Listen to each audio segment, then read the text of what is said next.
সপ্তম অধ্যায়ের নাম হলো জ্ঞান বিজ্ঞান যোগ। জ্ঞান যেটা আমরা গুরু মুখে শুনে এবং শাস্ত্র ইত্যাদি পাঠ প্রবচন করে যে আমরা জ্ঞান অর্জন করি সেই হলো জ্ঞান। বিজ্ঞান হলো যেটা অনুভব করে অর্জন করা, অনুভূতি সম্পন্ন যে জ্ঞান আর কি। এখানে জ্ঞান এবং বিজ্ঞানের সঙ্গে ভগবান অর্জুনকে যে জ্ঞান তিনি প্রদান করবেন সেটাই এখানে বিষয়বস্তু বলে এর অধ্যায়ের নাম হয়েছে জ্ঞান বিজ্ঞান যোগা। আমি গতবারে আপনাদের কাছে বলছিলাম শ্রীমদ্ ভগবদ গীতাকে তিনটি অধ্যায় ভাবে বিভক্ত করা যায়। তারা বলেন, যারা গীতা ব্যাখ্যা করেন তারা তিনটে শতকে পূর্ণ হলো এই ভগবদ গীতা 18টি অধ্যায় সংযুক্ত। প্রথম 3টে শতক নির্দেশ করা হয়, সেখানে প্রধান কথা হলো কর্ম, আর দ্বিতীয়তে ভক্তি, আর শেষ 6টা সেখানে কিন্তু কর্ম ভক্তি জ্ঞান। কিংবা কোনো পণ্ডিত বলেন এই যে তত্ত্বম আসি, প্রথম 6টা অধ্যায়ে অর্জুন প্রদান মানে মানব কেন্দ্রিক, তার জন্য সেখানে ত্বম। আর এই 7 থেকে 12 পর্যন্ত যে 6টা অধ্যায় সেটা ঈশ্বর কেন্দ্রিক কিংবা তত্ত্বস্তু আর কি। তত্ত্বম আসি, তুমি সেই, এই একটা বেদান্ত বাক্যে আছে না, বেদান্ত বাক্য, সে বাক্যের মতো এই তিনটে শতকে তারা বর্ণনা করেন। যেমন কর্ম ভক্তি জ্ঞান তারা তত্ত্বম আসি। এখন আমরা এতক্ষণ অর্জুন কেন্দ্রিক দেখলাম, এখন ঈশ্বর কেন্দ্রিক এই 6টা অধ্যায় ভাগবত কেন্দ্রিক। এখন পরম সত্যকে আমরা 2 দিক থেকে দেখা যায়, একটা হলো মানব দিকে, আরেকটি হলো ঈশ্বর কেন্দ্রিক ভাগবতী দিক একটা আছে। এই দ্বিতীয় শতকে কিন্তু আমরা ভগবত কেন্দ্রীয় ভাবে আমরা এখানে সে পরম তত্ত্বকে দেখব।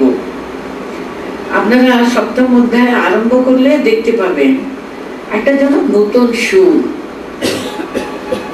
যে সুরে এতদিন আমরা 6টা অধ্যায় আমরা পাঠ করলাম। এখানে দেখবেন আমরা যেই প্রথম শ্লোকটা আরম্ভ করব তখনই বুঝতে পারবো তার থেকে পৃথক কিন্তু এটা। এখানে ভগবান নিজে আরম্ভ করতেন, অর্জুনের কোনো প্রশ্ন নেই। শ্রী ভগবান উবাচ ময়্যাসক্ত মনাঃ পার্থ যোগম युञ्जन् मदाश्रयः असंशयं समग्रं मां यथा ज्ञास्यसि तच्छृणु।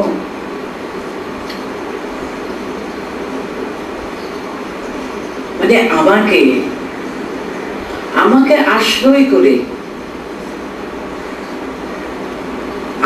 আশ্রয় করে তুমি যে পরম জ্ঞান লাভ করবে আর কি,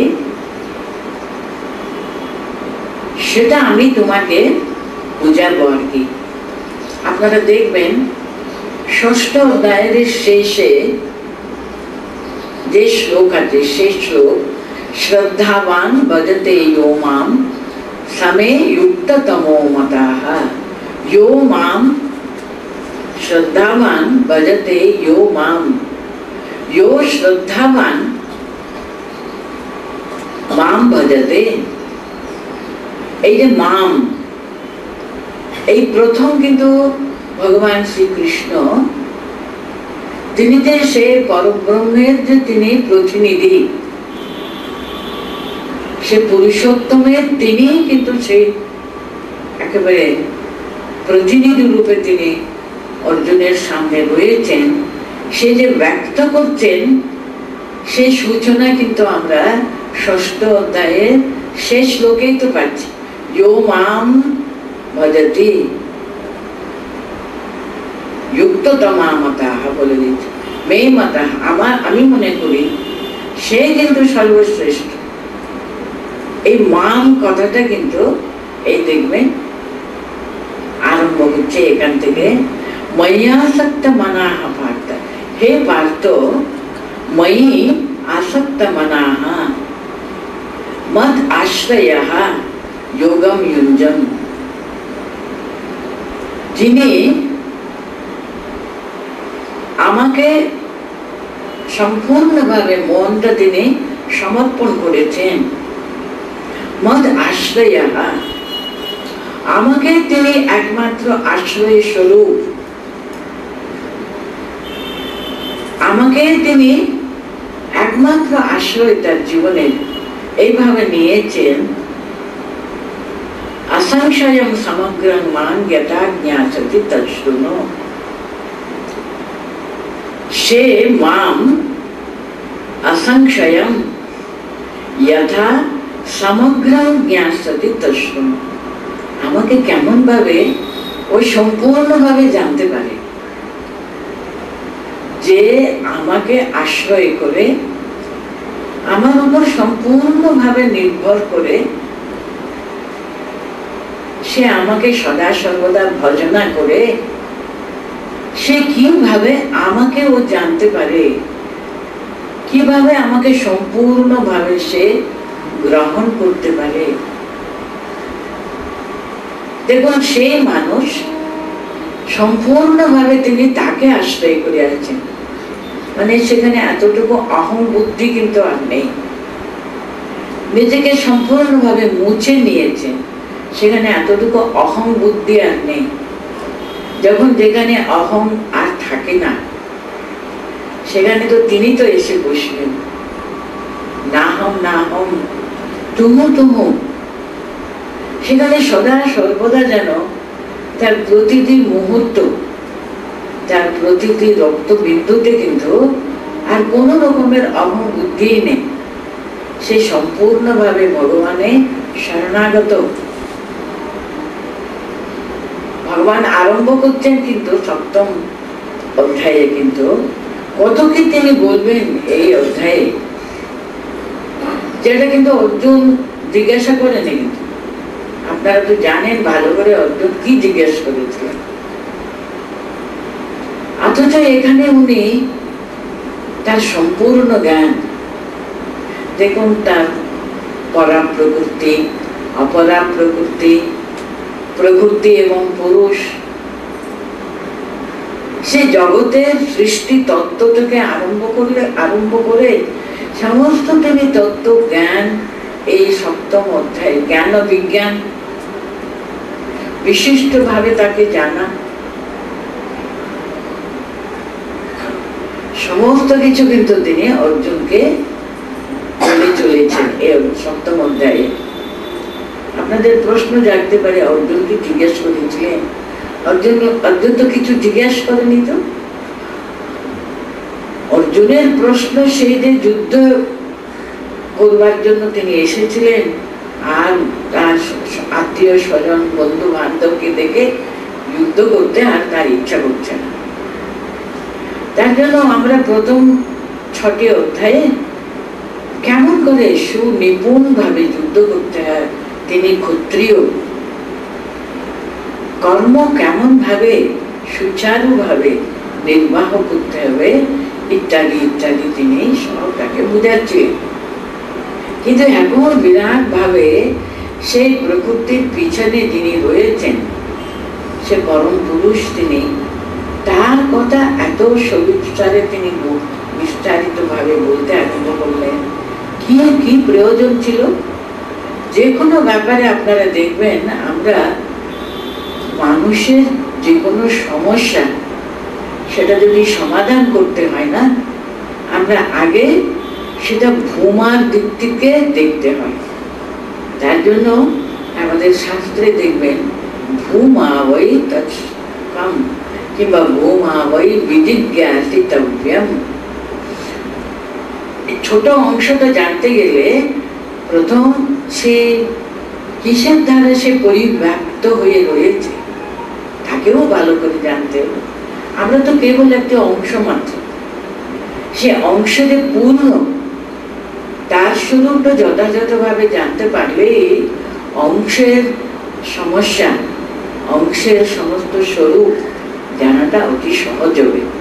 তাই জন্য ভগবান অর্জুন না জিজ্ঞাসা করলেও তিনি সে ভূয়ার কথা, সে সমষ্টির ব্যাপার। ব্যষ্টির সুখ কিন্তু সবসময় ব্যষ্টি আলাদা করে নিজের সুখটা তো ভাবা যাবে না, তাকে তো সমষ্টির সুখ, সমষ্টির একেবারে তার ভালো মন্দ সব না জানলে, না বিচার করে শুধু শুধু নিজের চিন্তা করলে তো চলবে না। আমরা যখন একটা সমাজে বাস করি, আমরা একটা পরিবারের অন্তর্ভুক্ত, আমরা সকলকে নিয়ে ভাবতে হবে। তো তার জন্য তিনি এই 6টা অধ্যায়ে কিন্তু ওই ভাগবতী দিক থেকে, ঈশ্বর তার দিক থেকে এখন ওই সমস্যার কথাটা তিনি তুলে সেই সমষ্টির কথাটা তিনি বিচার করছেন।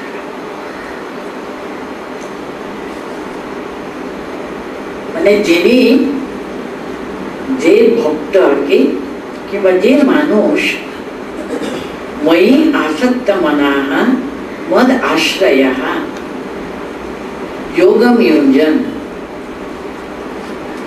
তার সঙ্গে যুক্ত হবার জন্য, পূর্ণ হবার জন্য যে চেষ্টা করছে, সমগ্রম মাম যথা জ্ঞাসসি তৎশৃণু, অসংশয়ম সমগ্রম মাম যথা জ্ঞাসসি তৎশৃণু।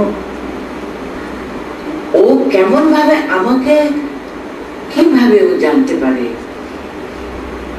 ও আমাতে সম্পূর্ণ সমর্পণ করেছে, ও সমস্ত মন প্রাণ আমাতে সমর্পিত, আর আমাতে সে সম্পূর্ণভাবে আশ্রয় নিয়েছে। আমি একমাত্র আমি তার আশ্রয়স্থল। সেরকম ভাবে যে আমাদের সমর্পিত মন, তার সে কেমন ভাবে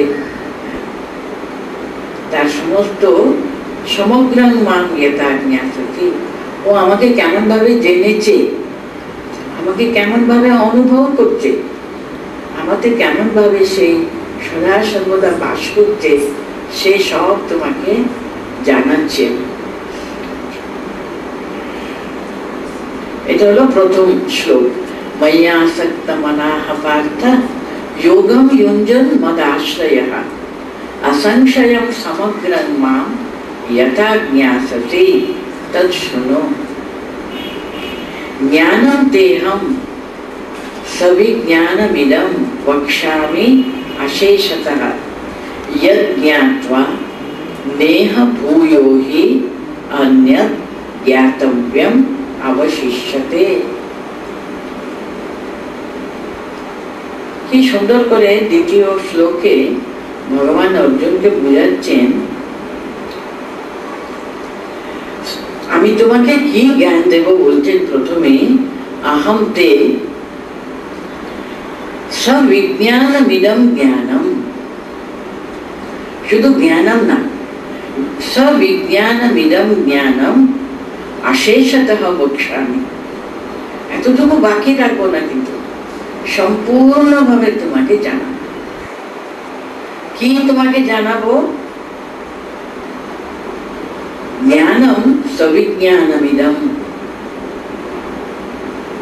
আমি আগেই বলেছি জ্ঞান এবং বিজ্ঞানের সঙ্গে কিন্তু শুধু আমি এই যে আপনারা হিমালয় সম্পর্কে ভালো করে তার সব কিছু জানলেন, অনেকেরা যারা জিওগ্রাফি পড়েন হিমালয় সম্পর্কে কত কি, কত উচ্চ, কত জায়গা পরিধি, তার কত সেখানে কি কি তার ন্যাচারাল ফিচার্স ইত্যাদি ইত্যাদি ইত্যাদি অনেক কিছু জ্ঞান হলো আর কি। কিন্তু যখন আপনারা নিজের চোখে হিমালয়ার দর্শন করলেন, এই জ্ঞানের সঙ্গে সেটা নিজের যে জানা, তার সৌন্দর্যটা দেখুন। যতই আমরা পড়ি না কেন, আমি নিজে যখন চাক্ষুষ তাকে দর্শন করি, তার যে একটা বিশাল একটা ভব্যতা, কি একটা দিব্য আনন্দ তার দর্শনে হয় ইত্যাদি ইত্যাদি, যেটা যদি অনুভব করা যায়, অনুভূতির জ্ঞান আর শুধু বই পড়া জ্ঞান, তার ভিতরে তফাৎ আছে না? সেটাই এখানে জ্ঞানম সবিজ্ঞানম, সবিজ্ঞানম জ্ঞানমিদম। শুধু ওইটুকু বলছে না, অশেষতা, আমি কতটুকু বাকি রাখবো না, সবটা সম্পূর্ণভাবে জ্ঞান এবং তার অনুভূতি সহ তোমাকে সব জানাচ্ছি বলতে। বক্সামি অশেষতঃ, অশেষতঃ বলার পরে আবারও বলতেন দ্বিতীয় লাইনে, यत् ज्ञात्वा नेह भूयो हि अन्यत् ज्ञातव्यम अवशिष्यते। এটা জানলে কিন্তু আর কিছু জানবার বাকি থাকবে না। আমি যে জ্ঞান বিজ্ঞানের সঙ্গে তোমাকে জানাবো না, ওটা জানিয়ে দিলে দেখবে আর জানবার বলে জগতে তোমার কিছু বাকি থাকবে না। দেখবেন উপনিষদে শিষ্যরা সমিত পানি হয়ে গুরুর কাছে এসে কি বলে, তারা বলে কস্মিন বিজ্ঞাতম সর্বমিদম বিজ্ঞাতম ভবতি ইতি। তারা গুরুর কাছে এসে ওরা সব কিছু যেটা আমরা কলেজে স্কুলে পড়ি আর কি, সব পড়াশোনা করেছে, তবুও কিন্তু যেটা জানলে সব জানা যায়, ওটা তারা কিছু জানে না এখন। তার জন্য এই যে এদের কাছে এসেছে, গুরুর চরণে প্রণিপাত হয়ে বলছে, হে ভগবান, আপনি দয়া করে আমাদেরকে বলবেন, যেটা জানলে সব জানা যাবে, আর কিছু বাকি থাকবে না। আর কিছু জানবার জন্য অন্তরে কোন রকমের আর জগতে আর কিছু বাকি নেই, সব জানা গেল। মনে যেন পরম তৃপ্তি লাভ করা যায়। সেটাই এখানে ভগবান অর্জুনকে বলছেন, আমি যেটা তোমাকে জানাবো না, সেটা কিন্তু যজ্ঞাত্বা না ইহা ভূয়ো হি অন্যত জ্ঞাতব্যম অবশিষ্যতে। তুমি এটা জানলে এই পৃথিবীতে, এই সংসারে কিন্তু, এই জগতে আর কিছু জানা আর কিছু বাকি থাকবে না। তোমার সম্পূর্ণভাবে জ্ঞানের শেষ তোমার জানা হয়ে গেল, আর কিছু বাকি থাকবে না। তার জন্য সেই তোমাকে, এটা কিসের জন্য বলছেন উনি, কার কথা বলছেন? সে যে পরব্রহ্ম তিনি, অথচ মাম বলছেন। তার মানে দেখুন উনি কিন্তু পরব্রহ্ম স্বরূপ। সে পরব্রহ্ম স্বরূপের কথা, সে অখণ্ড পরব্রহ্মের স্বরূপের কথা তিনি তাকে সম্পূর্ণভাবে অশেষতা, শুধু জ্ঞান না, সবিজ্ঞানমিদম, সেটা সব তোমাকে আমি জানবো। সেটা জানলে আর কিছু তোমার জ্ঞাতব্যম অবশিষ্যতে, আর জানবার কোনো কিছু বাকি থাকবে না। যে বিজ্ঞান সহিত তুমি যদি জ্ঞানটা অর্জন করতে পারো, আর কি জানবে তুমি?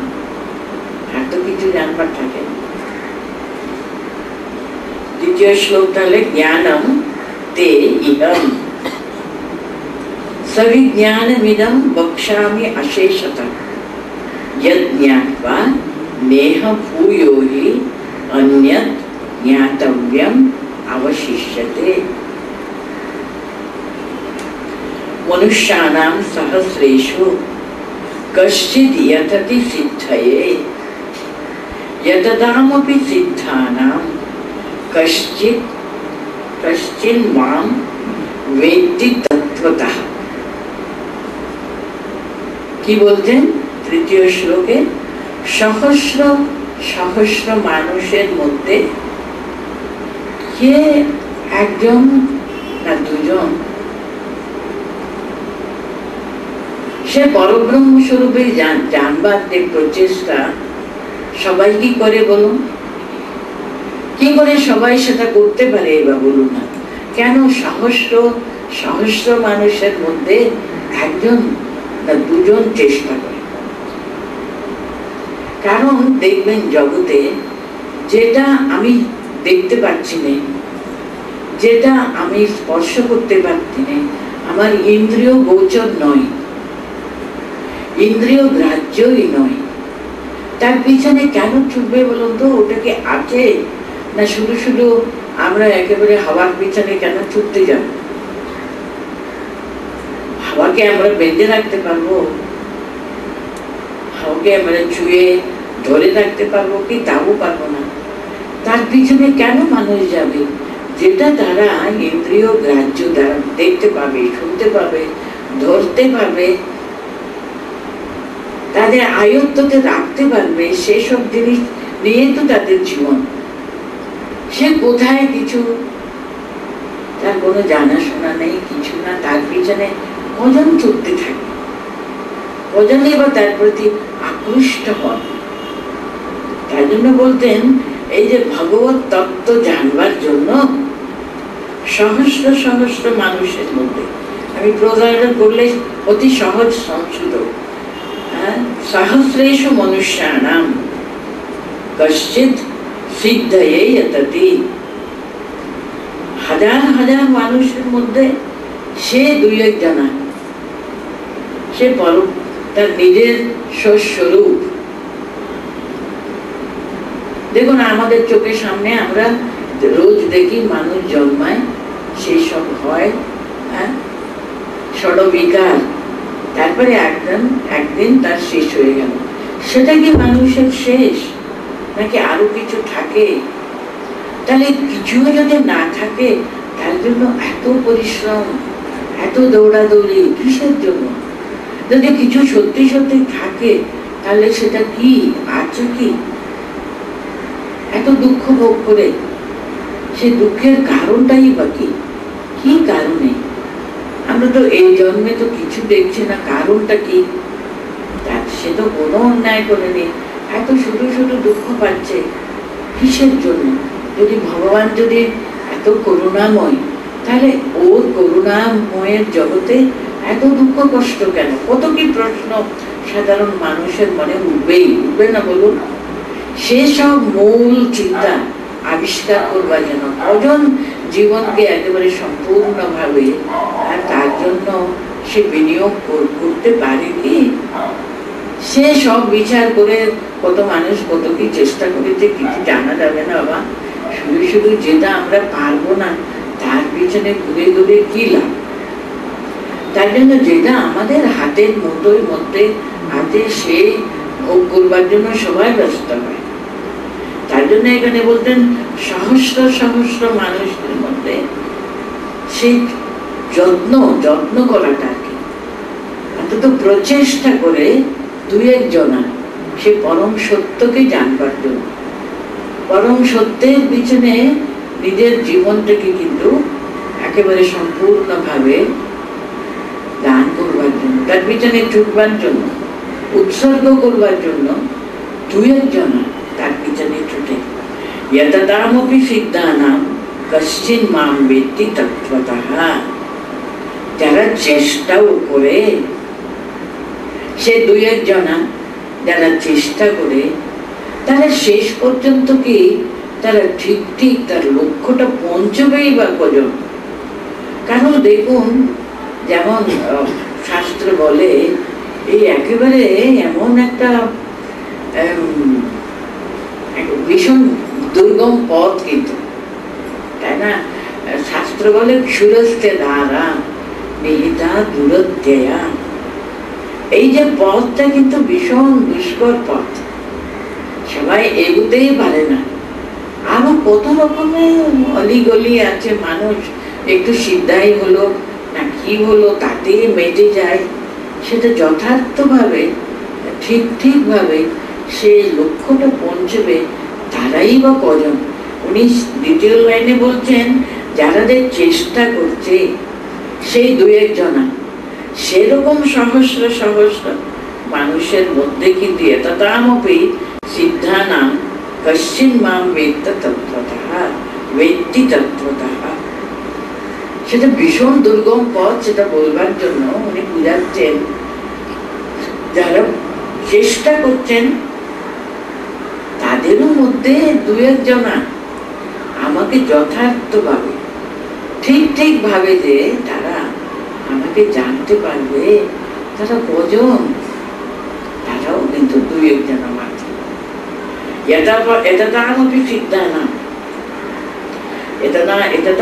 সিদ্ধানাম মানে কি, যারা প্রচেষ্টা করছে সেই মানুষের মধ্যেও কশ্চিন মাম বেত্তি তত্ত্বতঃ, মাম কশ্চিন তত্ত্বতঃ বেত্তি, যথার্থভাবে আমাকে জানা, ঠিক ঠিক ভাবে আমার দর্শন পাওয়া, সেটা কজন? একেবারে দু একজন। কারণ কত কঠিন পথ সেটা বুঝাবার জন্য এবার সে তত্ত্ব কথাগুলো কিন্তু এরপরে আরম্ভ করবে। দেখুন, এতদিন ধরে আমরা বেশ, এই যুদ্ধ আরম্ভ হলো, কারা কারা যুদ্ধে এসেছিলেন, এই পক্ষে কারা ছিলেন, ওই পক্ষে কারা ছিলেন, বেশ ঘটনা প্রধান ছিল কিন্তু, তাই না? আর অর্জুন প্রশ্ন করছেন, ভগবান উত্তর দিচ্ছেন, কত আমাদের বেশ আমার ধারণা করতে খুব সুবিধা ছিল। এখন কিন্তু এখন থেকে যে আরম্ভ করবেন উনি তত্ত্ব কথা বলবেন, কারণ এই যে পরব্রহ্ম তত্ত্ব বুঝতে গেলে আগে তার যে পুরুষ প্রকৃতি ইত্যাদি ইত্যাদি সাংখ্য দর্শন, আমাদের ষড়দর্শনের মধ্যে সাংখ্য দর্শন কিন্তু খুবই গুরুত্বপূর্ণ তত্ত্ব, কিন্তু কারণ বেদান্ত তত্ত্বও কিন্তু সাংখ্য দর্শনের উপরে কিন্তু প্রতিষ্ঠিত। কিন্তু তার জন্য দেখবেন একটু সাংখ্য তত্ত্বগুলো এরপরে উনি কয়েকটা শ্লোকে কিন্তু বুঝাবেন। কারণ এই যে প্রকৃতি আমাদের চোখের সামনে যে প্রকৃতি আছে, জড় প্রকৃতি, সেই প্রকৃতির বর্ণনা, হ্যাঁ, যেটা আমরা জানি, সেই সবগুলো আগে বুঝাবেন। তার পিছনে আরো একটা সূক্ষ্ম প্রকৃতি ইত্যাদি ইত্যাদি, এই সবগুলো একটুখানি কিন্তু তত্ত্ব প্রধান কয়েকটি শ্লোক এখানে আছে।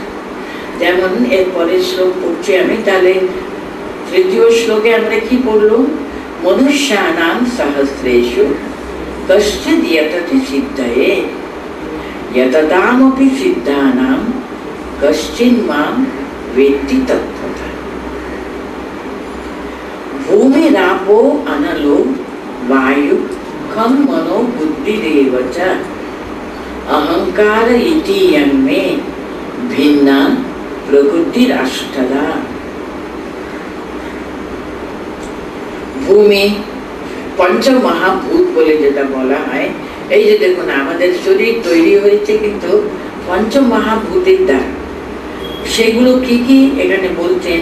ভূমি মানে আমাদের এই মাটি আর কি, আপহা জল, আনলো তেজ আর কি অগ্নি, আনলো বায়ু, খম মানে আকাশ, মনো বুদ্ধি এবচা, অহংকার ইতি ইয়ন্মে ভিন্না প্রকৃতিরাষ্টদা।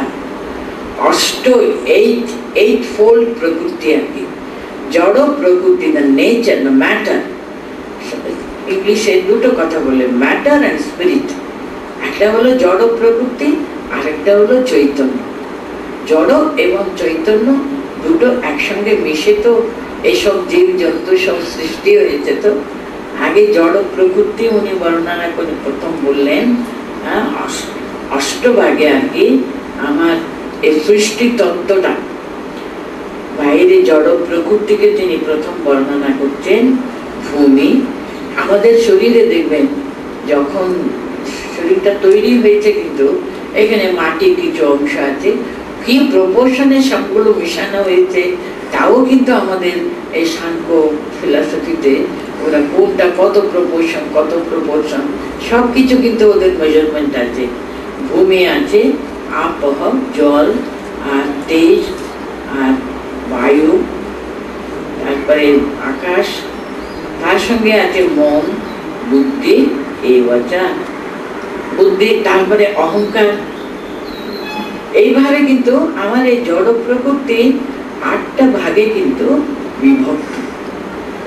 ভিন্ন প্রকৃতি 8টা।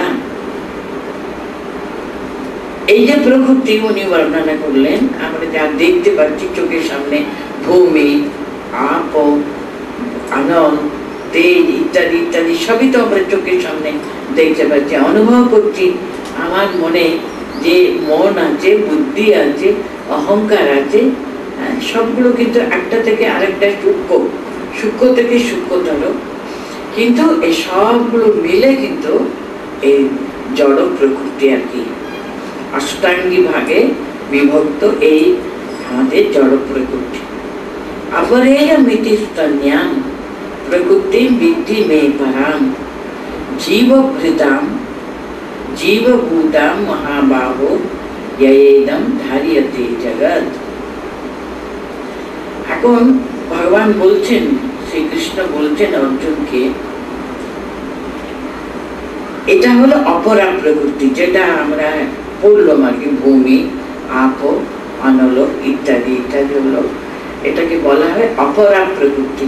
এই অপরা প্রকৃতির ঊর্ধ্বে কিন্তু আরেকটা আছে, আমার পরা প্রকৃতির কথাটা এই শ্লোকে বলবেন। 5th শ্লোকে উনি তার অপরা প্রকৃতি, অপরা প্রকৃতি হলো জড়, আর এখন পরা প্রকৃতি কথা বলছে।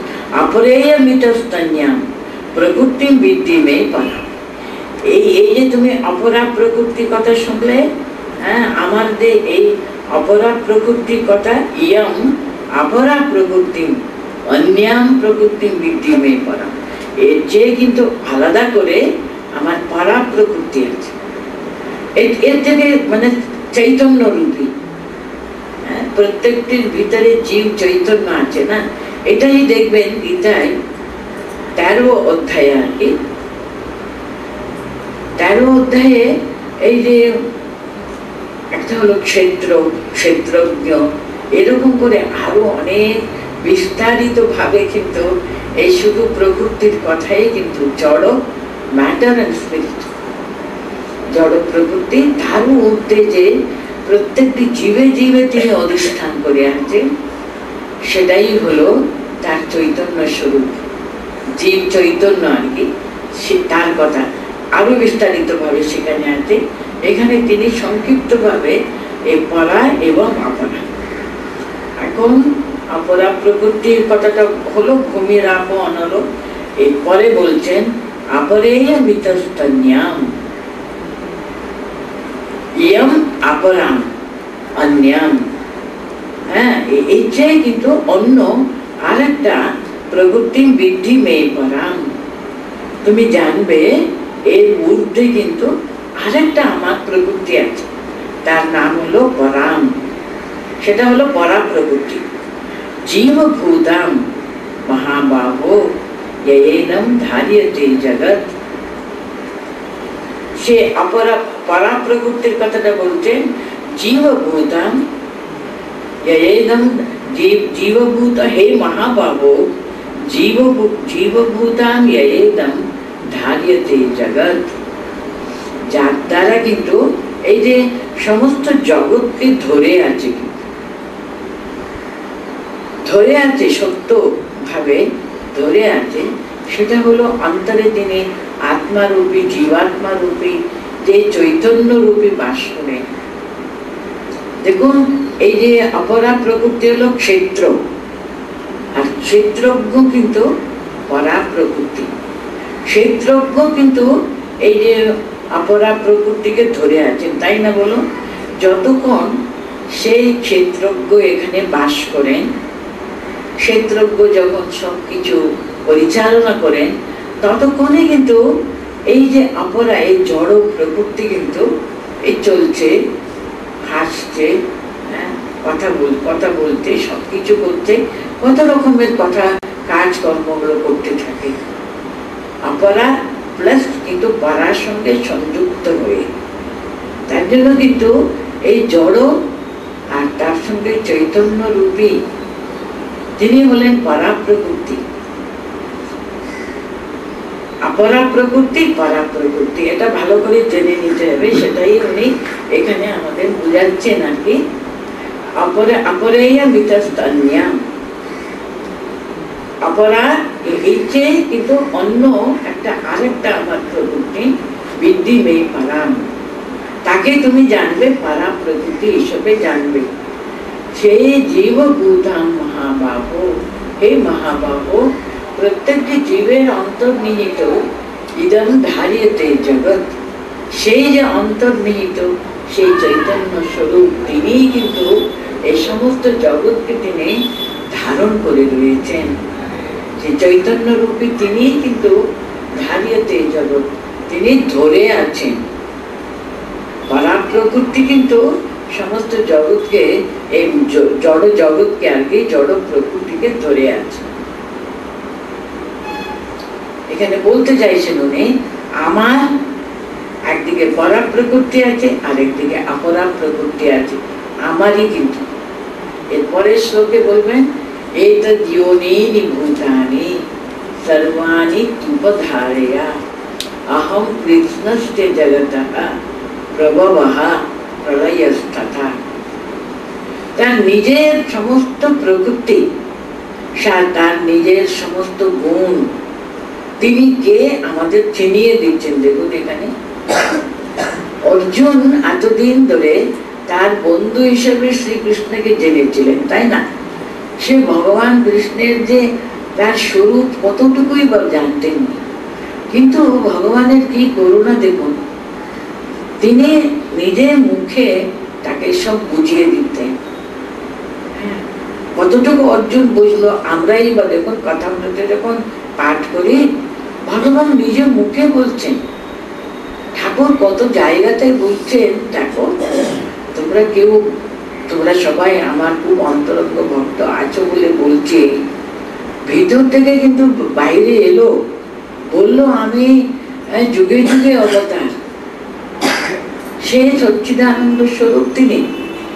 কত কথা উনি আমাদের বলছেন, তাহলে কি সঙ্গে সঙ্গে আমাদের ওই রকম সম্পূর্ণভাবে সে পার্শ্বিকে পাচা না, যেমন গিরিশচন্দ্র ঘোষের হয়েছিল, সেরকম সঙ্গে সঙ্গে কি সম্পূর্ণভাবে যে শরণাগতি, পরিপূর্ণ বিশ্বাস সঙ্গে সঙ্গে কি হয়ে যাচ্ছে কি?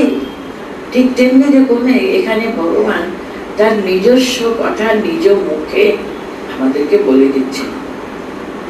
দেখো, আমার এই জড় প্রকৃতিও আমারই, আর অন্তরের চৈতন্য রূপে সেটাও আমারই। দুটো কিন্তু আমার, দুটো রূপ কিন্তু আমাদের বেদে আছে। কিন্তু প্রথম মণ্ডলে আছে তৎসৃষ্টা তদেব আনুপ্রাবিশৎ।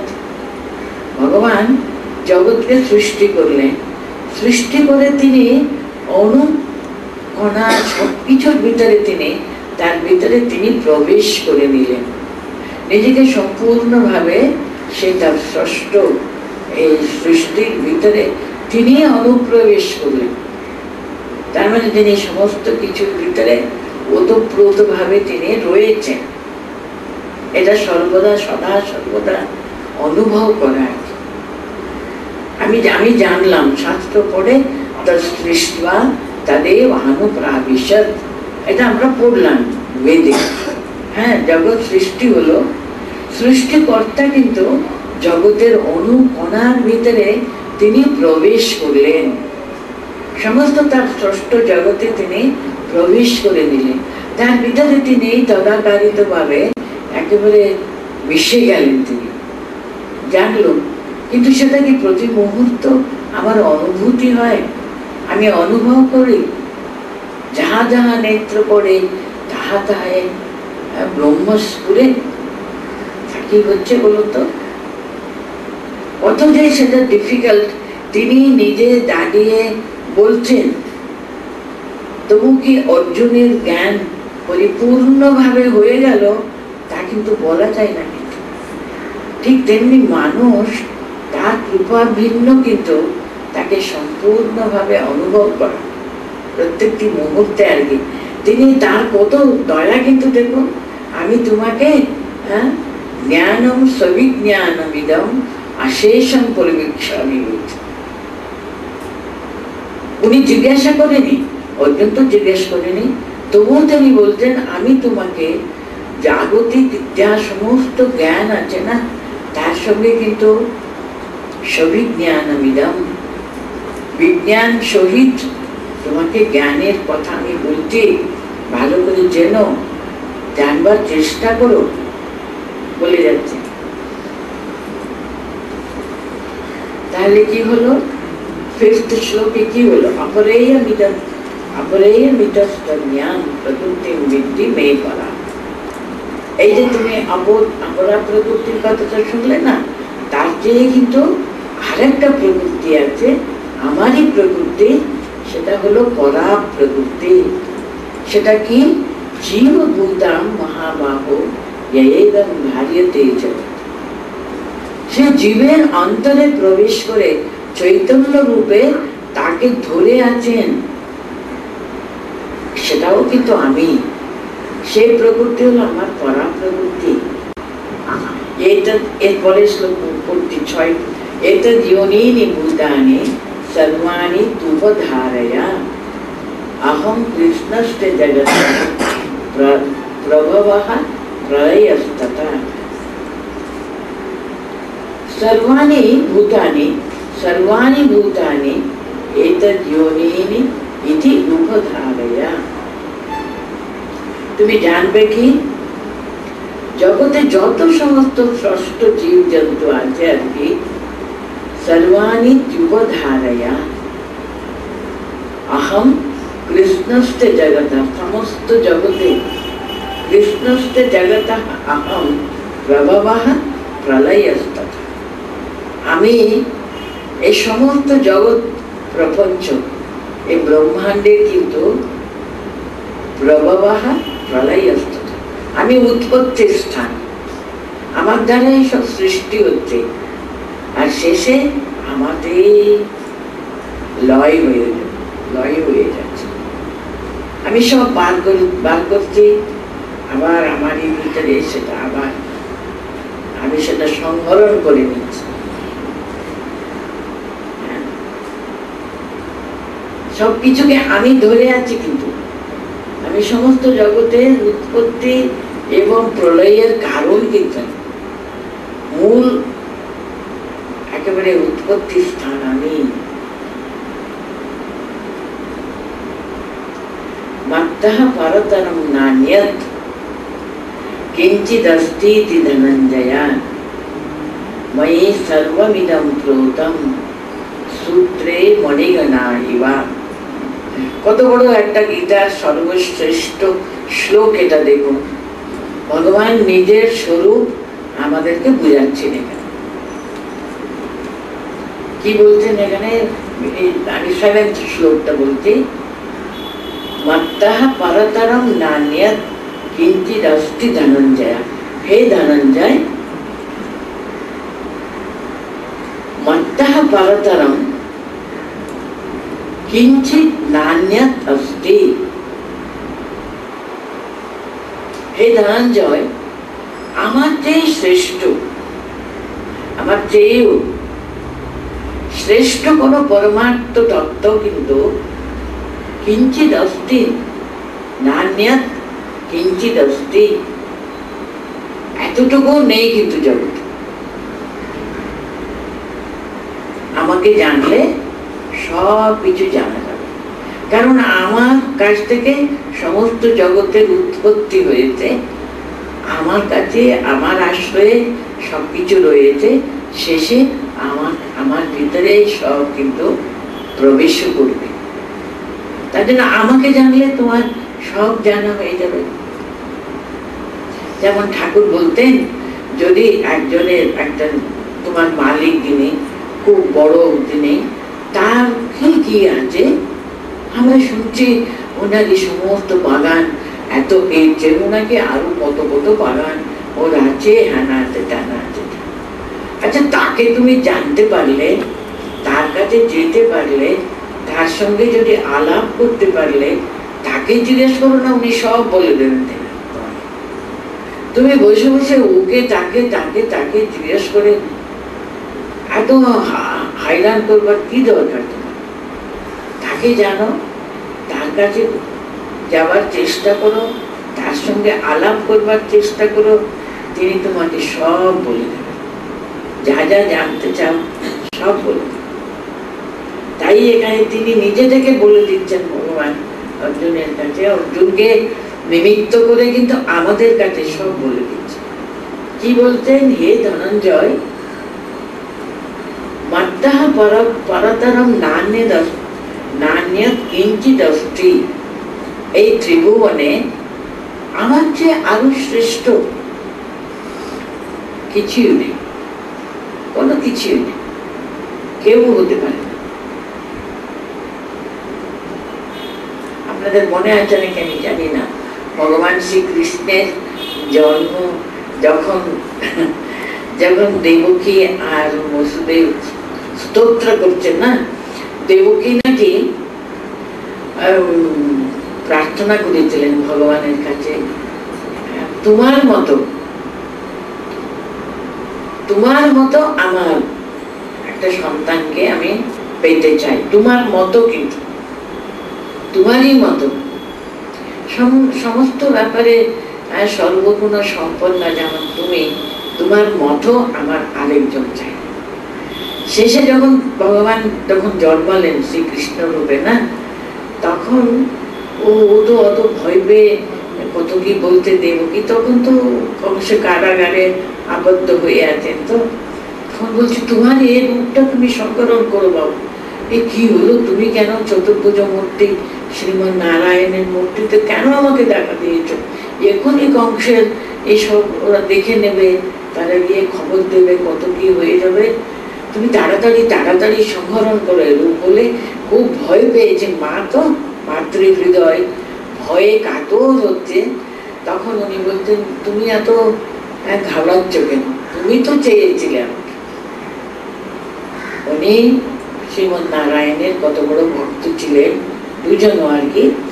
তারা ভগবানকে যখন তপস্যা করে তাকে তারা পেলেন, তখন তারা ওদের উপরে, ওরা তো তখন প্রজাপতি আনা তেনা, আপনারা যদি পৌরাণিক কাহিনী যদি শুনেন, প্রথম ব্রহ্মা এই প্রজাপতিদেরকে তৈরি করলেন, প্রজাপতিদের উপরে তিনি ভার দিলেন, তোমরা প্রজাপতিকে সৃষ্টি করো।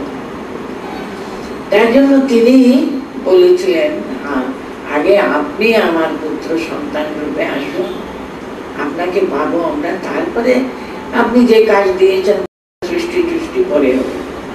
তখন তোমার মতো বলে ও খুব প্রার্থনা করেছিল। তখন তিনি বলতেন, দেখো মা, আমি কেন তোমার গর্ভে এসেছি বলো, তুমি যে চেয়েছিলে না, আমার মতো কোথায় বুঝবো আমি, আমার মতো তো আরেকজন হতে পারে না, আমার মতো পৃথিবী ত্রিভুবনে কোথাও পাবে না, তাই জন্য আমি চলে এসেছি, আমার মতো তো দ্বিতীয় নেই, দ্বিতীয় কাপড়া, অদ্বিতীয় তিনি। তার জন্য তিনি বললেন, আমি শেষে তোমার সন্তান বলে তোমাকে কথা দিয়েছিলাম, কথা রক্ষা করবার জন্য আমার মতো আর তো নেই, আমি চলে এসেছি, তার জন্য আমি এসেছি, তুমি বিশ্বাস করো, তোমাকে কথা দিয়েছিলাম আমি, তাই জন্য এই রূপ তোমার জন্য দেখাচ্ছে, আমি এসেছি, তুমি চেয়েছিলে, কিন্তু আমার মতো আর তো কেউ নেই বলে আমি চলে এসেছি। এই যে দ্বিতীয় কাপাড়া, আমার মতো আরেকজন তো জগতে নেই, এটা দেখাবার জন্য উনি এই কথাগুলো বলেছিলেন। এখানে দেখুন উনি বলছেন, আমি তোমাকে বলে দিলাম বারবার, তুমি যে মাত্রা ভারতারম নান্য কিঞ্চিৎ অস্তি ধনঞ্জয়, আমার যে সামথিং আরো শ্রেষ্ঠ, আরো উত্তম আর জগতে কিছুই নেই। শ্রেষ্ঠতম উদাহরণ তোমরা যদি দেখতে চাও, সে ভগবান ষড়ৈশ্বর্য সম্পন্ন, সেই ভাগবতী সমস্ত তনুতার সে ভগবান স্বয়ং। তাই জন্য অর্জুনকে বলে দিচ্ছেন, আমি সে, এখানে তুমি পরম শ্রেষ্ঠকে পেয়েছ। এটা শেষ করে গেছে। মত্ত পরতরম নান্য কিঞ্চিৎ অস্তি ধনঞ্জয় মনি ময়ি সর্বমিদম প্রোতম সূত্রে মণিগণা ইবা। কিরকম সুন্দর ভাবে বর্ণনা করেছেন দেখো। মত্ত পরতরম নান্য কশ্চিৎ অস্তি কিঞ্চিৎ অস্তি ধনঞ্জয়, এর এক্সপ্লেনেশন হলো ময়ি সর্বমিদম প্রোতম সূত্রে মণিগণা ইবা। সমস্ত জগৎ প্রপঞ্চ ব্রহ্মাণ্ড কিন্তু আমি তো ধরে আছি। কিরকম ধরে আছি? একটা সুন্দর উনি উপমা আমাদের সামনে, দৃষ্টান্ত আমাদের সামনে তুলে ধরছেন। দেখুন, উনি যেন একটা সূত্র, মানে আপনারা একটা বড় মণির হার যদি দেখেন, সে বিভিন্ন মণিগুলো আর কি একটা সুতো ভিতরে ওটা ঢুকিয়ে ঢুকিয়ে ঢুকিয়ে একটা মালা তৈরি হয়েছে। এত এত কত কত রঙের মণিগুলো, মণি মুক্ত, সে সবগুলো কিন্তু একটা মালা তৈরি হয়েছে। কে ধরে আছে এতগুলো মণি মুক্ত ইত্যাদিকে? একটা ভিতরে একটা সূত্র, কিন্তু একটা সুতো সবকিছুকে ধরে আছে। এই যে জগৎ প্রপঞ্চ ব্রহ্মাণ্ড যা কিছু আমরা দেখি না কেন, সব কিছুর ভিতরে কিন্তু তিনি বাস করেন। এই যে আমরা কথায় কথায় বলে দিচ্ছি, যাহা যাহা নেত্র পড়ে তাহা তাহা কৃষ্ণ, সেটা কিন্তু পরম সত্য। কিন্তু কারণ তিনি এই রূপে আছেন, যেমন ঠাকুর বলছেন খল রূপী ভগবান, ছল রূপী ভগবান, সাধু রূপী, সন্ত রূপী, ছল রূপী, খল রূপী, সকলের ভিতরে কিন্তু তিনি রয়েছে। কোথাও হয়তো ম্যানিফেস্টেশন পরিপূর্ণ, অনেক বেশি অনেক বেশি, কোথাও কিছু নেই। অথচ কিন্তু ঠাকুর এটা শুধু কথার কথা না, তিনি দেখছেন রাস্তায় একজন পতিতা মহিলা, তাকে বলছেন, মা তুমি এখানে এরকম এই রূপে আছো, মা আমি তোমায় প্রণাম করছি। দেখতে পাচ্ছেন কিন্তু এই যে মণিগণা ইবা, আমি কিন্তু সব এর ভিতরে কিন্তু সুতোর মতো কিন্তু আমি ধরে আছি। কিন্তু যাকে যাকে তুমি দেখবে, একবার স্বামীজি কিরকম ওনার শক্তি ছিল দেখুন, তিনি ব্রহ্মজ্ঞ ছিলেন, এমন ভাবে ব্রহ্মে তিনি প্রতিষ্ঠিত ছিলেন। এই তো ব্রহ্ম, উনি এমন ভাবে এই তো ব্রহ্ম বলতে আরম্ভ করলেন। প্রেমানন্দ মহারাজ গঙ্গা জল স্নান করে এসছেন কমণ্ডলুতে, উনি প্রতিদিন গঙ্গা থেকে ফ্রেশ গঙ্গা জল নিয়ে যেতেন। ঠাকুর প্রতিদিন নূতন গঙ্গা জলে স্নান করতে ভালোবাসতেন, তো উনি সব সময় গঙ্গা জল কমণ্ডলুতে ধরে নিয়ে গিয়ে বসতেন পূজায়। উনি পূজা যখন উনি যাচ্ছেন কমণ্ডলুতে জল নিয়ে, উনি এমন ভাবে যাকে যাকে দেখছেন, যেখানে যেখানে চোখ পড়ে, সঙ্গে বলছে এই তো ব্রহ্ম, এই তো সাক্ষাৎ ব্রহ্ম স্বয়ং। যে যে শুনছে না, ওনার শরীর চলে যাওয়ার কয়েকদিন আগে এমন উনি সবসময় সে ব্রহ্মভাবে তিনি আবিষ্ট হয়ে থাকতেন। যে বলতেন, যে শুনছে সেই ওখানে একেবারে চিত্রার্পিত ন্যায় ছবির মতো দাঁড়িয়ে থেকেছিল। তাদের অন্তরেও কিন্তু ব্রহ্ম বস্তুর এমন স্ফুরণ হয়েছে না, তারা একেবারে স্থির হয়ে দাঁড়িয়ে গেছে। অনেকক্ষণ পরে উনি অনেক নিচে নেমে এলেন, বলতেন এখন যাও যাও তুমি পূজা করে গে যাও। সবাইকে বলতেন এ কি তোমরা দাঁড়িয়ে রইলে? আস্তে আস্তে সবাই যেন একেবারে নেমে এলো আর কি। কোথায় উঠে গিয়েছিলেন তখন? এমন ভাবে একেবারে নিমিষে তারা কোথায় মানুষকে সে পরিপূর্ণ, তখন একেবারে হ্যাঁ এই তো ব্রহ্ম। এইরকম ভাবে তিনি ময়ি সর্বমিদম প্রোতম সূত্রে মণিগণাইবা, তিনি রয়েছেন বাইরে। যাকে যাকে দেখছেন ওই হারের, ওই যে হার, মণির যে হার আছে, সে হারে ভিতরে কিন্তু তিনিই ধরে আছে। আমরা ও ধরে আছে বলে কিন্তু সেটা একটা হার রূপে আমরা দেখি, কিন্তু তা নাহলে সবাই ছিটিয়ে ছড়িয়ে আর তো হার থাকতেই পারত না, তার অস্তিত্বই থাকতো না। বলুন, তিনি ধরে আছেন সমস্ত জগৎকে, কারণ তিনি সৃষ্টি করে তার ভিতরে তিনি প্রবেশ করে তিনি শুধু তা নয় সকলকে ধরেও আছেন। তাই এখানে আমাদের সামনে তিনি ময়ি সর্বমিদম প্রোতম সূত্রে মণিগণাইবা, আমি কিন্তু সবাই আশ্রয়, প্রোতম বলতেন। প্রোতম মানে কি? সবাই তারই উপরে কিন্তু আছেন, কিন্তু উনি আছেন বলে, উনি ধরে আছেন বলে আমরাও দাঁড়িয়ে আছি। পৃথিবী আমাদের ওই আকর্ষণীয় শক্তিতে ধরে রয়েছে, তাই জন্য আমরা নির্ভয়ে চলাফেরা করছি, সবই করতে পারছি ওই যে শক্তির দ্বারা। ঠিক তেমনি তিনিও তাই ময়ি সর্বমিদম প্রোতম সূত্রে মণিগণাইবা। কত সুন্দর একটা ছবি আমাদের সামনে তুলে ধরলেন। ভগবান কিরকম আছেন? সকলের অন্তরে তিনি কিন্তু আমাদের সকলকে বেঁধে রেখেছেন। সে আত্মা রূপে তিনি সকলের মধ্যে অবস্থান করছেন। দেখুন, তিনি কিন্তু জগৎ পিতা, আমরা সকলে কিন্তু তার সন্তান। তিনি আমাদের সকলের ভিতরে কিন্তু আত্মা রূপে সকলের মধ্যে রয়েছে। এটা এত সুন্দর এখানে বুঝালেন তিনি।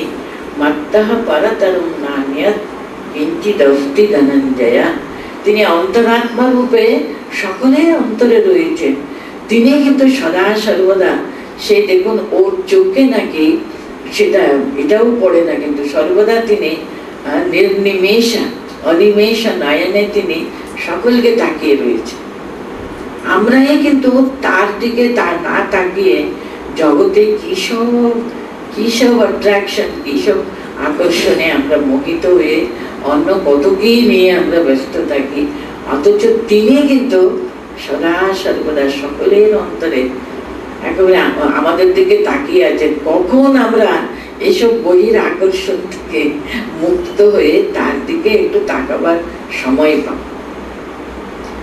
এই দুটো এই শ্লোকে উনি আরো সুন্দরভাবে তিনি কিভাবে যে সমস্ত জগৎ প্রপঞ্চকে তিনি ওতপ্রোত ভাবে তিনি একেবারে পরিব্যাপ্ত করে রয়েছেন, সেটা আরো কত রকমের ভাবে তিনি আমাদের সামনে তুলে ধরেছেন।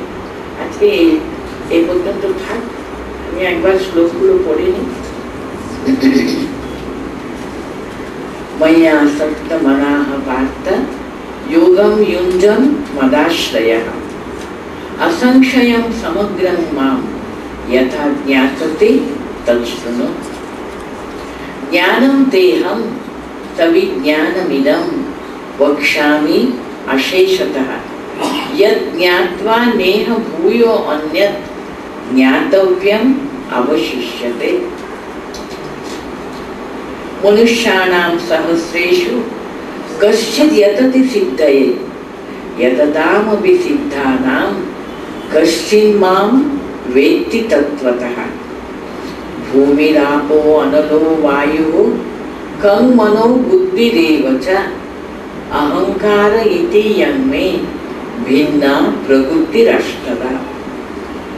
अपरेयमितस्तन्यां प्रकृतिं विद्धि मे परां जीवभूतां महाभागो ययेदं धार्यते जगत्। एतद्योनीनि भूतानि सर्वाणीत्युपधारय अहम कृष्णस्य जगतः प्रभवः प्रलयस्तथा मत्तः परतरं नान्यत् किंचिदस्ति धनंजय मयि सर्वमिदं प्रोतं सूत्रे मणिगणा इव। था कि बर्तन था क्या?